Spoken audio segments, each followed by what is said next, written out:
அனைவருக்கும் வணக்கம். காரைக்குடியில் அண்ணன் சீமான் அவர்கள் தரமான சம்பவங்களை பண்ணிட்டு வந்துட்டு இருக்காங்க. அங்கே சிட்டிங் எம்எல்ஏ இருக்கக்கூடிய மாங்குடி அவர்கள் எனக்கு சீட்டு வேணாங்க, சீமான் நிற்கிறாரு, இங்கே களம் வேற மாதிரி இருக்கு, அதனால எனக்கு இந்த தடவை வாய்ப்பு வேணாம் அப்படின்னு சொல்றதாக செய்தியில் வருது. இதை பத்தி ஆனந்தன் டாக்ஸ் வலைவலியில மிக தெளிவா பார்ப்போம். இன்னைக்கு தமிழ்நாடு முழுக்க நாம் தமிழர் கட்சியோட வேட்பாளர்கள் எல்லாருமே அங்கங்கே அந்தந்த பகுதியில் வேட்பு மனுக்களை தாக்கல் பண்ணிட்டு வராங்க. ஏற்கலப்பை ஏந்தி கொண்டு போய் பண்றாங்க, மாட்டு வண்டிகளில் போய் பண்றாங்க, நம்மளுடைய முன்னோர்கள் வேடம் அணிந்து அந்த இதில் போயிடறாங்க. இப்படி ஒவ்வொரு வடிவில இயற்கை சார்ந்து நம்மளுடைய கலாச்சாரம் சார்ந்து நாம் தமிழர் கட்சி உறவுகள் அனைவரும் தமிழ்நாடு முழுக்க வேட்பு மனுக்கள் தாக்கல் பண்ணிட்டு வந்துட்டு இருக்க இந்த வேளையில எப்பயுமே நாம் தமிழர் கட்சி தேர்தலில் முதல் நாளே வேட்பு மனுவை தாக்கல் பண்ணிடுவாங்க. ஆனா என்னன்னு தெரியல, அதிசயமா ஸ்டாலின் அவர்களும் விஜய் அவர்களுமே இன்னைக்கு போய் முதல் நாளே வேட்புமனு தாக்கல் பண்ணியிருக்காங்க. அண்ணன் சீமான் அவர்களை பின்தொடர்றத இந்த ஒரு விஷயத்திலையும் காப்பி அடிச்சிருக்காருன்னு தான் நம்ம சொல்லணும். சரி, காரைக்குடியில் அண்ணன் சீமான் அவர்கள் என்ன பண்ணிட்டு இருக்காங்க அப்படின்னு பார்த்தீங்கன்னா, நேற்று அதாவது இன்னைக்கு 30ஆம் தேதி வேட்புமனு தாக்கல் பண்றதுக்காக முந்தின நாளே அண்ணன் சீமான் அவர்கள் வந்துட்டாங்க. அங்கே வாகன பரப்புரைகள் பண்ணிட்டு இருக்கும்போது சாயந்தரம் அதாவது மாலை நேரத்தில் அங்கே இருக்கக்கூடிய புதுவயல் அப்படிங்கிற ஒரு சின்ன ஒரு கிராமம், அதாவது ஒரு பேரூராட்சி அளவுக்கு இருக்கக்கூடிய ஒரு சிற்றூர்னு வச்சுக்கோங்களேன்.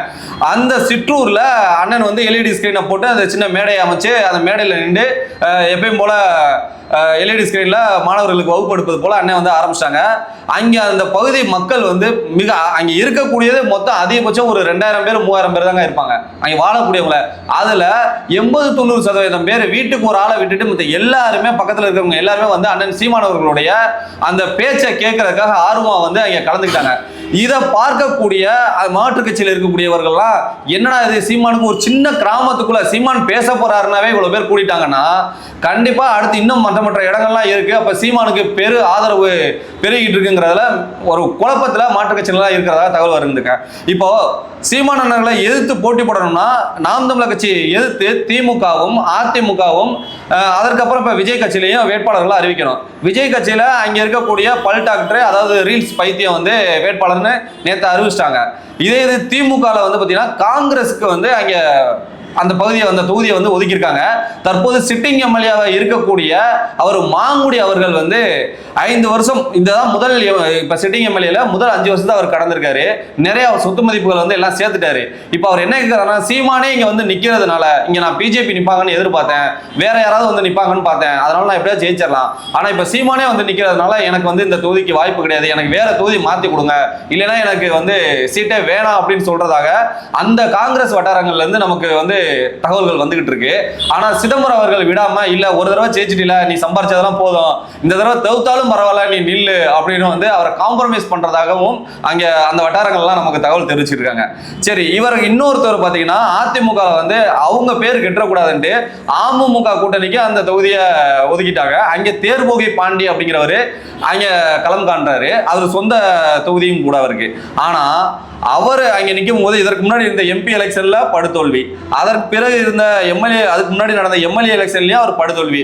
இப்படி தோல்விகளை மட்டுமே பார்த்துக்கிட்டு இருக்கக்கூடிய தேர்போகி பாண்டி அவர்கள் வேற வழி இல்லாம டிடிவி அவர்களுடைய ஆதரவாளர் அப்படிங்கிற ஒரே காரணத்துக்காக அவர் ஒரு புறம் நிற்கிறாரு. இப்படி ஒவ்வொருத்தவங்களும் உள்ள சூழ்நிலைகளை நீங்க பாக்குறீங்க. இதற்கு மத்தியில மக்கள் புதுவையில் அண்ணன் சீமான் அவர்கள் பரப்புரை செய்துட்டு கிளம்பி காரைக்குடியில் தங்குறதுக்காக அவர் போய்கிட்டு இருக்க வழியில பறக்கும் முறை நிப்பாட்டிருச்சு. நமக்கு ஏற்கனவே தெரியும், பறக்கும் முறையை பார்த்து அதிமுகவோ திமுகவோ யாரும் பயப்படுறதில்லை. ஏன்னா அவங்களுக்கான அந்த தொகுதிக்கு கொடுக்கக்கூடிய அமௌண்ட்டை முன்னாடியே செட்டில் பண்ணியிருப்பாங்க. அப்படி இல்லைன்னா இந்த பறக்கும் முறைக்கு நல்லா தெரியும் இந்த வாகனத்துல போதும், அந்த வாகனத்தை விட்டுட்டு சாமானிய மக்களை அவங்க தொந்தரவு பண்றது அவங்க வழக்கமாயிருச்சு. அண்ணன் சீமான் அவர்கள் அந்த பகுதியில் போகும்போது உடனே அண்ணன் சீமான் அவர்கள் வாகனத்தை நிப்பாட்டி சோதனை பண்றாங்க. நல்லா தெரியும், ஒரு ஃபார்மாலிட்டிஸ்க்கு நடக்குது. அண்ணன் நல்லா நாக்கப்படுங்கிற மாதிரி ஏற்கனவே மேடையிலையும் பேசிட்டாங்க, நேரடியாகவும் கேட்கிறாங்க. அண்ணன் இந்த விஷயத்தையும் அந்த பகுதி மக்கள்கிட்ட இந்த காணொலிகள் பரவும் போது நமக்கு தெரிஞ்ச நண்பர் ஒருத்தர், சீமான் தான்ப்பா மனசுல பட்டது அப்படியே நமக்கு ஏத்த அப்படியே பேசுறாப்ல, நம்ம கேட்க முடியல, நல்ல வேலை அரசியல் கட்சியா இருந்து சீமான் கேட்கிறாரு அப்படின்ட்டு அங்க இருக்க ஒரு டீ கடையில இருக்க ஒரு பெரியவர் காலையில அந்த பகுதியில் பேசிக்கிட்டு இருக்காருங்க. அந்த அளவுக்கு சீமான் பாமர மக்கள் மத்தியில கிராமப்புற மக்கள் மத்தியிலையும் அண்ணன் சீமான் அவர்கள் பேசக்கூடிய ஒவ்வொரு விஷயமும் அவர் செய்யக்கூடிய விஷயமும் போயிருக்கு. இப்படி மக்கள் மத்தியில மட்டும் அண்ணன் சீமான் அவர்கள் மக்கள் ஆசையோட மட்டும் இல்லாம இன்னைக்கு காலையில வேட்புமனு தாக்கல் பண்றதுக்கு முன்னாடி அவருடைய சொந்த மாவட்டத்துல இருக்கக்கூடிய குலதெய்வம், அதாவது சிவகங்கை மாவட்டம் காளையார்கோவில் வட்டம் அங்க இருக்கக்கூடிய முடிக்கரை அப்படிங்கிற கிராமத்துல அவருடைய காளியம்மன் கோவில், குலதெய்வ கோவில் இருக்கு. உங்களுக்கு எல்லாருக்குமே தெரியும், 4-5 வருடங்களுக்கு முன்னாடி அண்ணனுடைய மகன் மாவீரன் பிரபாரன் அவனுடைய காதணி விழா வந்து அங்கேதான் நடந்துச்சு. அது எல்லாருமே உங்களுக்கு தெரியும். அந்த கோவிலுக்கு இடையில வந்து வீட்டுல இருந்து ஏதாவது விசேஷம் இருந்துச்சுன்னா அங்கே கோயில் நிர்வாகத்தில் வந்து சொல்லி அனுப்புவாங்க. வீட்டில் குடும்பத்தார்கள் வந்து ஆட்சி அவங்க வந்து எல்லாருமே போய் பங்கேற்றுக்குவாங்க. இன்னைக்கு அண்ணன் சீமான் அவர்கள் அவர் குலதெய்வத்தையும் வழிபட்டுட்டு அங்கே வச்சு அந்த விருப்ப மனுல அவர் போட வேண்டிய அந்த கையெழுத்துக்களை எல்லாத்தையும் பதிவு பண்ணி அண்ணன் சீமான் அவர்கள் அன்னி கைல்வெளி ஆட்சி எல்லாருமே அங்கே இருந்து அதுகளை முடிச்சுட்டு தான் முதல் குலதெய்வத்தை வழிபட்டுட்டு அதற்கப்புறம் வேட்புமனு தாக்கல் பண்ணணும்னு சொல்லி போய் அண்ணன் சீமான் அவர்கள் தாக்கல் பண்ணியிருக்காங்க. இதுல இருந்து நான் என்ன உங்களுக்கு சொல்ல வரேன் அப்படின்னா, மக்கள் ஆசையும் ஒரு புறம் இருக்கு. ரஜினி அவர்கள் சொல்லுவாங்க பார்த்தீங்களா, கடவுள் ஆசீர்வாதமே நமக்கு இருக்கடா, ஆண்டவனே நம்ம பக்கம்டா அப்படிங்கிற மாதிரி அண்ணன் சீமான் அவர்களுக்கு வந்து மக்களும் அண்ணன் பக்கம் இருக்காங்க, இறைவனும் அண்ணன் பக்கத்துல இருக்கிறத நம்பி அண்ணன் சீமான் அவர்கள் காரைக்குடி மக்களோட வந்து நிக்கிறாங்க. காரைக்குடி மக்கள் நீங்க தான் விழித்து கொண்டு உங்களுக்கான ஒரு நல்ல வேட்பாளர், உங்களுக்கு நல்ல எம்எல்ஏ நேர்மையா இந்த காரைக்குடியில வந்து வளர்ச்சியை நோக்கி, அதாவது வளர்ச்சி அப்படின்னா காரைக்குடியில கல்வி நிலையங்கள்லாம் இருக்கு. நம்ம வந்து அதெல்லாம் வந்து இல்லைன்னு சொல்லிட முடியாது.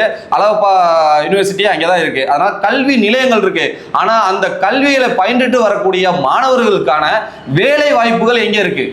அந்த கேள்விதான். அந்த வேலை வாய்ப்புக்கு ஏற்றாத மாதிரி அண்ணன் சீமான் அவர்களுடைய கனவு வந்து அந்த திட்டத்தை நீங்க எல்லாரும் பாக்குறீங்க. அதனால இந்த முறை அண்ணன் சீமான் அவர்களுக்கு உறுதியாக அந்த மக்கள் வந்து வாய்ப்பு கொடுக்கறது வெட்ட வெளிச்சமா பளிச்சுன்னு தெரியுது. அதனால இருக்கக்கூடிய மாற்று கட்சியினர்லாம் என்ன பண்றதுன்னு தெரியாம விழி பிதுங்கி போய் நிக்கிறாங்க. இந்த வேலையில ஒட்டுமொத்த தமிழ்நாடு முழுக்க அண்ணன் சீமான் அவர்களுக்கு இந்த அதிகாரத்தை நீங்க கொடுத்தீங்கன்னா காரைக்குடியில எம்எல்ஏவா அண்ணன் சீமான் ஆக போறது உறுதி. ஆனா அவருடைய தம்பிமார்கள் எல்லாருக்கும் நீங்க ஒரு வாய்ப்பு கொடுத்தீங்கன்னா, அண்ணன் முதலமைச்சராகவும் வந்துட்டாங்கன்னா நிச்சயமா தமிழ்நாடுக்கு ஒரு ஒரு வெளிச்சம் தாங்க வரும். அதாவது இந்த தேர்தல் பறக்கும் படையை வந்து எதற்காக தான் இருக்குன்னு தெரியல. எல்லாமே அண்ணன் சீமான் அவர்கள் சொல்லிட்டே தான் இருக்காங்க. அண்ணன் சீமான் அவர்கள் அதாவது பகலில் டிராவல் பண்ணுறவங்கள வண்டியை நிப்பாட்டி அண்ணன் சீமான் அவர்களாக இருக்கட்டும், இல்லை அமைச்சர் வண்டியை நிப்பாட்டினேன், பக்கத்தில் இருக்கக்கூடிய புதுச்சேரி மாநிலத்தினுடைய முதல்வர் வண்டியை நிப்பாட்டினெல்லாம் செய்திகள் நம்ம வந்துகிட்டு இருக்கு. இந்த வண்டியெல்லாம் நிப்பாட்டுறீங்க, அந்த வண்டிகளில் ஏதாவது இருக்கா? எதுவுமே இல்லை. ஆனால் அந்த வண்டியில் நிப்பாட்டுறீங்க. அதற்கு பிறகு நைட்டு மிட் நைட்டில் வண்டியை போட்டு ஒரு ஓரத்தில் தூங்கிட்டு இருக்கீங்க. என்கிட்ட கூட ஒரு 2 வண்டி இருக்குங்க, வேணும்னா சொல்லுங்க, வாடகை கூட கொடுக்குறேன். ஏன்னா வண்டி ஓடினா தானே எனக்கு அது. வண்டியை கொண்டு போய் ஓரத்தில் நிப்பாட்டி நல்லா அழகாக ஏசியை போட்டு தூங்கிட்டு இருக்கீங்க. இதற்கு எதற்கு பறக்கும் படை? அதே இதில் இங்கே ஏதாவது பரிசு பொருட்கள் கொடுக்குறாங்க, காசு கொடுக்குறாங்கன்னு சொல்லி நாம் தமிழர் வேட்பாளர்கள் வந்து உங்களுக்கு ஃபோன் பண்ணால், நாம் தமிழ் கட்சி தம்பிமார்கள் வந்து உங்களுக்கு அழைச்சா நீங்கள் எங்கெங்க ஃபோனை எடுக்கிறீங்க? அங்கே வர்றது கிடையாது. ஆனால் ரோட்டில் ஏதாவது ஒரு நிழலை பார்த்துட்டு படுத்து தூங்குறதா உங்கள் வேலையாக இருக்குது. தமிழ்நாடு முழுக்க இது நம்ம நடக்குதுன்னு நம்ம சொல்ல முடியாது.